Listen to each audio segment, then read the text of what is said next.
In a previous lesson, we dealt with circle theorems that had to do with angles.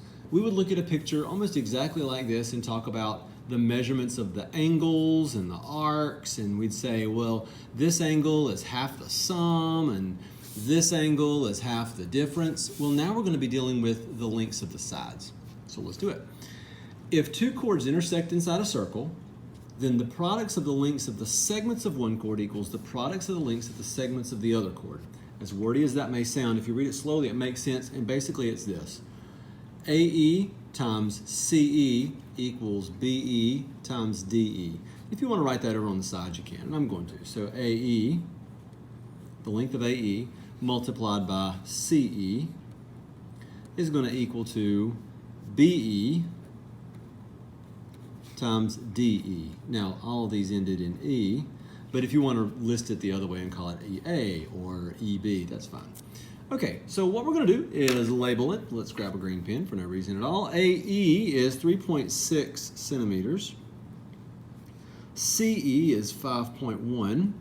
DE is 4.5, and I don't know this one. I'm going to call it X, and don't make it harder than it is. You can list them like this, or you can just come over here and say 3.6 multiplied by 5.1, part of a chord multiplied by the other part equals, okay, go to the other chord, part of that chord multiplied by the other part, and then we're just going to solve it. And at this point, we're going to grab a calculator and do it. So here goes. 3.6 times 5.1 is going to give me 1836. 18.36 equals 4.5x. And we're going to divide that by 4.5, and we get 4.08. So 4.08 centimeters, to be technical. That is the length of BE right there. All right, let's move to the next one. AC is 8.7. AC is 8.7. Okay, I'm reluctant to write 8.7 because would I write it here, would I write it here? It's technically the whole thing. So let's hold off on that. AE is 2.9. Stop right there. All right. If this entire thing is 8.7, and I know this much of it's 2.9, then 8.7 minus 2.9 is going to give me the length of this one, and that would be 5.8. 5.8. Okay. DE is 4.1, and BE is that. That's what we're asked to find.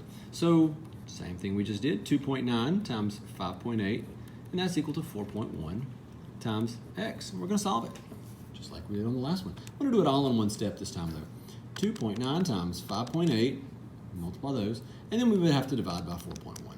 And it gives us this. Let's use 1 decimal place, 2 decimal places, 3, however you want to. I'd go 2, but 4.10, so it's really 4.1, which looks a lot like that one, which really means that this was split sort of in half, almost in half.